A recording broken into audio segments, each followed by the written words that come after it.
Morning, everybody. Happy Monday.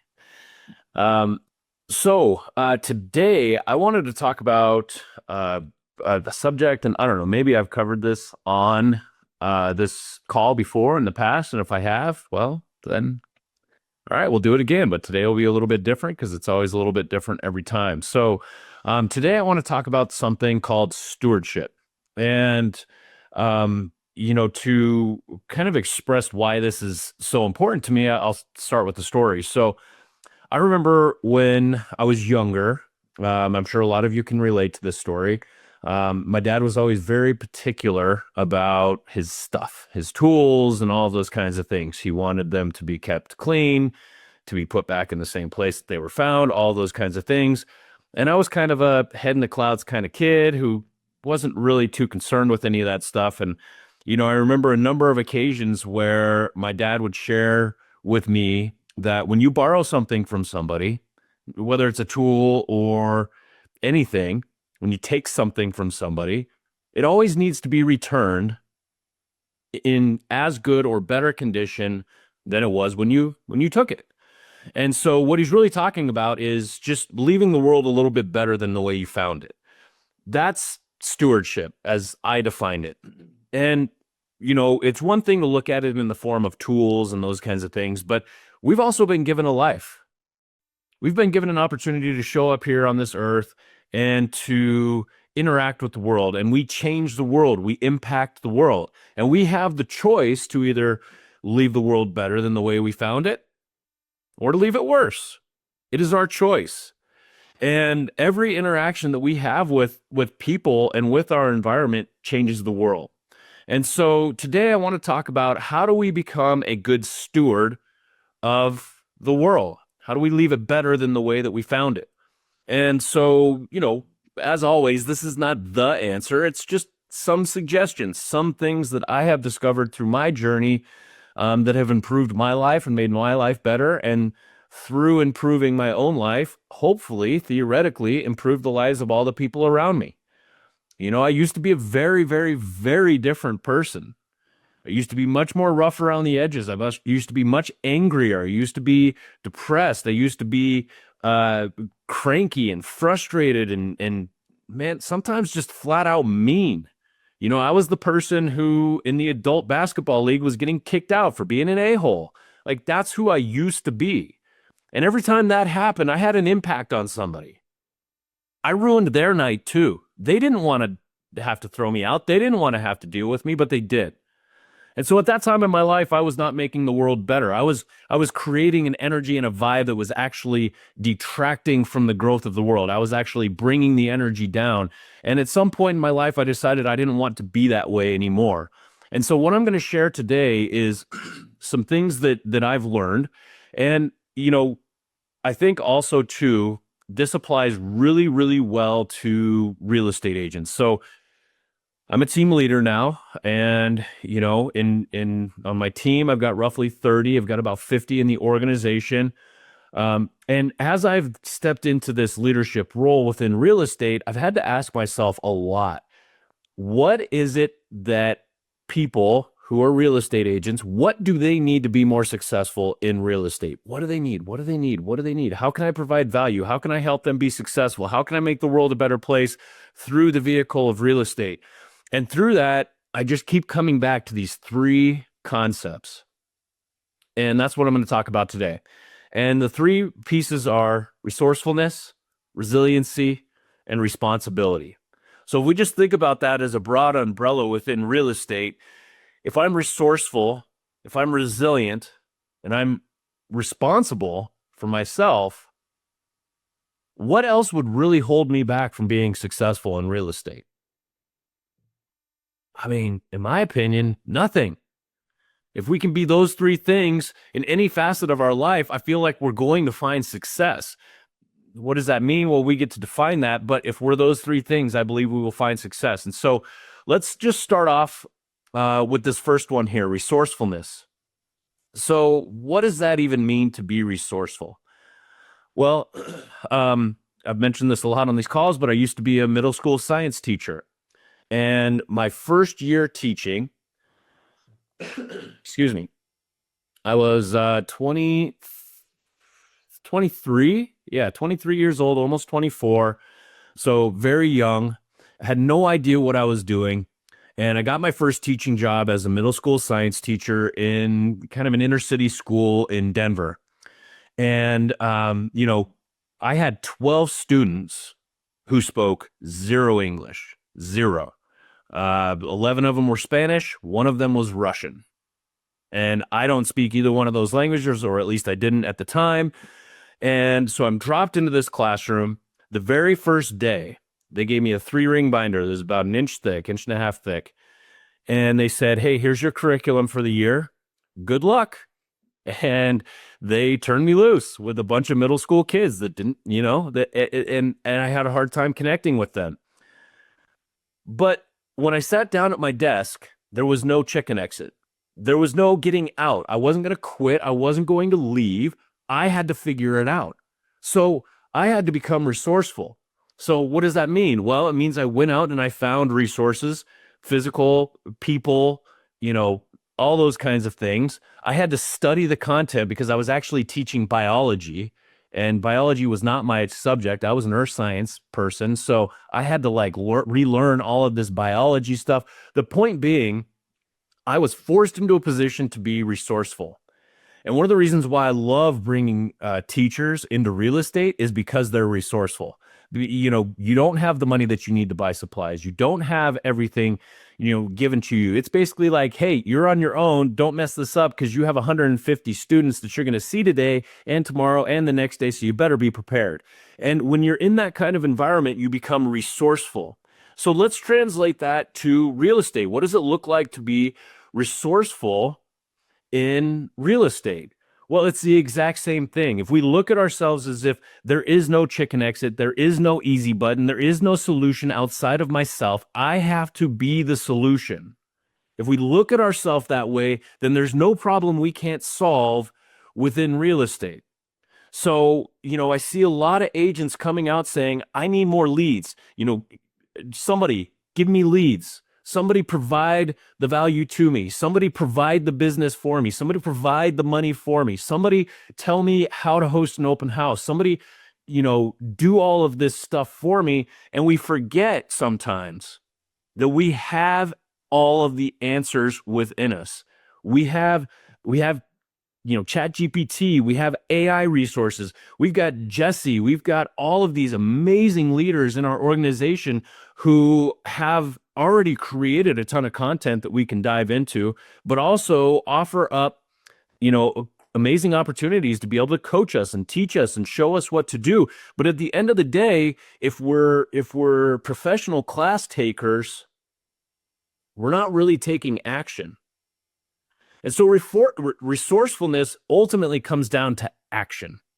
If we're going to be resourceful, it's a verb, in my opinion. I don't know if it's actually listed as a verb, but if we're resourceful, we are acting, we are going out and we are finding solutions and we are bringing them to us. We are saying, if it is to be, it's up to me. I have to be the one that creates the change. I have to be the one that finds the solution. I'm going to go do it. I'm going to find it. And I have the ability. It's also a belief in ourselves that we have the ability to create whatever it is that we want to create. And if we believe that, we will find the resources that we need.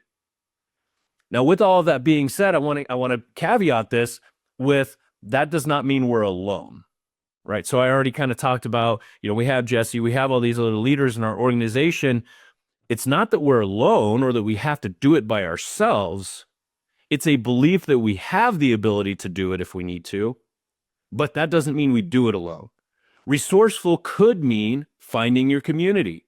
It could mean finding the right mentor. It could mean paying to hire a coach.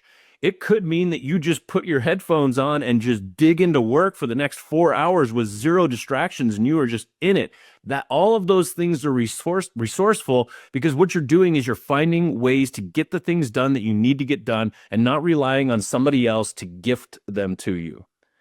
And so resourcefulness is really about going inward and finding your own power to solve your own problems. and then leveraging the opportunities and the other things that are available to you to help make that a little bit easier.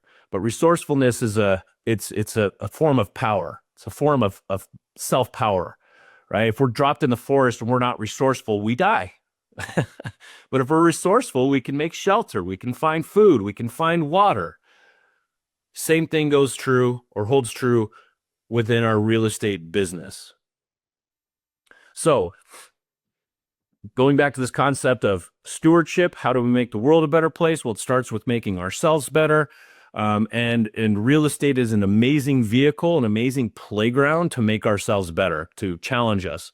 And so when we talk about stewardship, if we become resourceful, it makes us a better steward of our own life. The next one is resiliency. So I think the thing that's so interesting about resiliency is that it's not, I don't know that it's really something that you attain, like, oh, I'm resilient now. It's a practice. So I remember when I first started in real estate, maybe some of you can relate to this. When I first started in real estate, you get your first deal and it's like the most stressful thing in the world, and you're 100% focused on this one deal. And then you get a second deal, and then all of a sudden you have two deals back to back, and then you've got two deals at the same time. Then you've got three deals at the same time. I think the most I ever had going at one time, and some of you probably blow this out of the water, but I think I had 9 at one time going on. And I remember during that time, I was looking back when I first started in real estate, how stressed out I was when I had 2 deals going at the same time. Now I'm handling 9. And so what changed? I'm still the same person. There's the same number of hours in the day. What's different? Well, it really comes down to resiliency. See, it's kind of like, what are they, the crab and the lobster in the cold water, and then you slowly turn the heat up, right? It doesn't really feel it. Well, it's kind of the same thing. If we practice being resilient, and and I'll give you some examples of things that we can do to become more resilient. But if we practice these things, all of a sudden the stuff that used to stress us out doesn't really stress us out anymore. And so one thing that I want to kind of put out there right now, if you're feeling stressed, you're feeling like you can't do it anymore, you feel like you're nearing burnout. Well, first of all, I'm teaching a class on this tomorrow. I can put a link in the chat here before we leave. To that, it's a virtual class. My wife and I are going to be teaching that. So if you want to come to that class, come to that. But that's not the point here. The point is that, now I forgot the point. If you're feeling stressed and you're feeling kind of burned out and kind of going down that path, just remember that there was a point in your life where the stuff that you were handling was stressing you out. And you think about that today and you're like, that's child's play. That's easy. I can do that standing on my head. I don't know what I was so stressed out about. Is it possible that 5 years from now, you're going to look back at what you're stressed out about right now and go, it's actually not that loud. That's child's play. What was I so stressed out about? Like, I can handle way more now. Is that possible? And so we're talking about reframing. That is actually one strategy within developing resiliency, is to reframe. Right? We look at what's bothering us, we look at what's difficult right now, and we change the story that we're telling ourselves about it. There's the fact, and then there's the story. The fact is, I've got X, X, and X to do. The story is, it's too much for me to handle.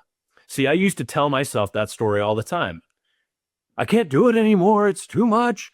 I don't know how I'm ever going to survive. How am I going to get through this? Every time I would tell myself those stories, they became more true. I was practicing being stressed. I was practicing having the wheels come off. I was practicing not being successful. I was practicing wanting to quit. And when I finally realized that and decided that I don't want to practice that anymore, I became much more aware about the things that I'm telling myself. See, I am resilient. I am resourceful. I believe that about myself. And I continue to tell myself that. It doesn't mean I don't get stressed. It doesn't mean I don't feel like I'm going to burn out. It doesn't mean I don't have tough days. But I believe that I am those things, and I tell myself those things because that's the story I want to believe. So let's go into just a couple strategies that I have implemented to become more resilient. So if we want to call that, we could call it battling burnout, right? It's the opposite of burnout, in my opinion. So, and I actually did a whole um, uh, presentation or whatever you want to call it on this channel, on this Monday mindset, like I don't know, a month or two ago. So if you want to hear more about like how I went through all of that, you can find that. Just search my name, Dan Gomer, and it'll pull up that episode. So here's just a few strategies to develop resiliency. The first thing I want to talk about is routines. I know routines are so boring, but they're so important. My family and I, we just recently moved. We moved a whole 4 minutes away from our existing home. So, um, oh, Allison, yeah, I'll drop that in the chat here in just a minute. I got to find the link, but we just recently moved, and for those of you that know, as I'm sure you all do, it's very stressful, and um, and so during that time, I would say we started getting our house ready for market, and then we put it up and it sold, and then we had to move and all that kind of stuff. I got out of rhythm of my morning routine for probably, man, I hate to say it, but I would say 3 months. And I was starting to like break down mentally, emotionally, physically, like I could just feel it. And a few weeks ago, I decided, you know what? I have got to get back into rhythm. I have got to get my mindset right. Like, what's wrong? And the first thing that came up to me was like, oh my gosh, I'm not doing my morning routine anymore. And so I made a commitment that I was going to start doing my morning routine. I was going to start eating better. I was, going to start getting more sleep, all of these things. Those are the routines that keep me healthy. And it was almost immediate, like call it muscle memory or whatever. But within a few days, going through my morning routine of, drinking a full glass of 16 ounces of water, taking time to stop and just be with myself and think, and having that time, meditating, doing some kind of form of workout, doing all of those things every morning made a massive difference. So if we talk about building resiliency, one thing that might help is developing those routines. Some other things, I talked about reframing, right? So reframing starts with acceptance of where we are. Okay, here's where I am. Now what am I going to do about it? Okay, great. You don't have enough money coming in. No problem. That's part of the journey. Now what? And when we reframe that way, now we're thinking, what am I going to do about it versus this sucks, this is terrible, this isn't what I want, da da da da da. That's depowering. That takes all your power away. When we say, what am I going to do about it? I'm resourceful and I'm resilient. I have the ability to do something about it. What can I change? Now we're in a position of power. Now we can actually do something about it. That's where that resourceful piece starts to come in. And then I'll talk more about responsibility here in a minute. But the next one, leading yourself. So sometimes when we're struggling with resiliency, we need to just get selfish. We need to think about ourselves. We need to ask, like, what do I need? What is going wrong with my situation that I can fix? And there's nothing wrong with that. Like, we don't want to eternally be focused on that, but we have to go inward to figure out what we can do about it, what we need to do. Another thing that we can do to develop resiliency is to set appropriate expectations. Sometimes we set these expectations that are somebody else's goals, somebody else's dreams. There's people in this company who do amazing things. And it's like, to me, I'm like, man, that would be kind of cool. But then I think about it and I'm like, for me, that's not an appropriate expectation to create what that other person is creating. I don't work that way, and it's not really what I want. I kind of want the idea of what they have, but that's not actually what I want. And so by going inward and understanding what I actually want, I can set appropriate expectations. So it's not like, I want to sell 100 homes this year. And it's like, last year you sold 3. How are you going to sell 100 this year? Not that it's not possible, but man, you better really want that. Otherwise, it's just not an appropriate expectation. It's just a number, and it can stress us out. I'm only at 6 and it's December. I said 100, like, and then we start getting down on ourselves. So we need to set appropriate expectations. And another one, and these aren't all of them. I'm just kind of going through some of them. Self-care. What does self-care look like for you? I get a massage every other week. I get acupuncture once a month. I go to the chiropractor every other week. I play basketball twice a week. I stretch and do workouts in the morning. I eat healthy. I try to get lots of sleep or enough sleep. These are all ideas of ways that we could do self-care. We also want to make sure we're not getting stuck in self-care. Scrolling, doom scrolling, watching 4 hours of TV every day, those kinds of things. They're fine in moderation, but we need to be intentional about our self-care. If we're intentional about it, then the care actually energizes us, which then allows us to be more resilient. So once again, that's not all of them. That's just some of the things, just kind of hitting the high points there. And just for the sake of the time here, I'm gonna keep moving on. And by the way, if anybody has any questions at any time, just feel free to chime in. So the last part about being a good steward. So if we're a good steward of our community, of our world, of our families, of our friends, of ourselves, we're resourceful, we're resilient, we set that example for what that looks like. And then finally, we're responsible. So I'm sure you've all heard the term, responsible means your ability to respond. And yes, that is what it is. And when I talk about responsibility, I talk about personal responsibility. What I'm really talking about is, it means we have the ability to respond, but really to me, it's how are we responding? So if some stranger walks up to me and just kicks me in the shin, I don't have any control over that. Am I responsible for him kicking me in the shin? No, that was his choice. However, I am responsible for how I react to it. I could hit them back. I could walk away. I could yell. I could crack a joke.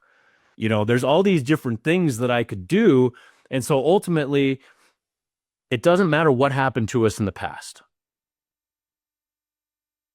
It doesn't matter what happened to us in the past. Anything. It doesn't matter if a client screwed us. It doesn't matter if we grew up in a really horrible situation with our family. It doesn't matter, what has happened. What matters is our response to it. Because if we choose to respond in the form of victim mentality, we cannot move forward. We are a victim. We are handcuffed, and we do not have any power to change our life for the better. So if we want to be successful in business or any facet of life, we have to be 100% fully responsible for everything in our life, because we had a reaction to something that happened, and it created the life that we have. You look at somebody like Nelson Mandela. He had every reason to just wage war when he got out of prison. They imprisoned him for political reasons for nearly 30 years, and he came out and made the world a better place. Talk about stewardship. It's because he was personally responsible for everything that happened in his life. He didn't have control over being in that prison, but he had control over his mindset. He had control over how he was going to react. Viktor Frankl, another good example.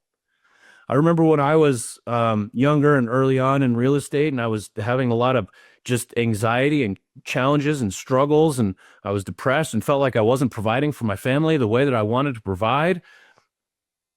And I would say things like, this is too hard, I can't do it, victim language. And guess what? I was right. And there came a time in my life, a crossroads, where I said, okay, I need to either quit or I need to figure this out. And I decided I'm going to figure this out. And I made a choice, and my life changed that fast because I made a choice. within myself. I said, I'm not going to be that way anymore. I'm not going to have this victim mentality. I'm not going to just quit when things get tough. I'm going to be resourceful and resilient, and I'm going to figure this out. And it was in that moment that my entire life changed. My business changed. My relationship with my family changed. My relationship with my friends changed. My trajectory, being able to teach and lead and have a team and, run a successful business and all those kinds of things changed in an instant because I chose to be responsible. And in that moment, I took all the power that I was giving away to my dad because my dad did this, to my coaches when I was growing up because they did this, to all the people that were mean to me in high school because they did this. I took all that power that I was given to them saying, oh, you guys were so mean to me. I'm the victim. Da, da, da, da, da. And I said, screw you guys. I'm going to take all my power back because I'm resourceful and resilient and I'm going to go create something with my life. You don't own me anymore. That's responsibility. That's what's possible when we choose to take full responsibility in our life. And everything, I believe, everything will begin to improve once we choose to take personal responsibility and choose not to be the victim. So with all that being said, I will find that link here. But, sorry, let me just find this real quick. The whole point here is, I started with talking about stewardship. And so stewardship, once again, is about leaving the world better than the way you found it.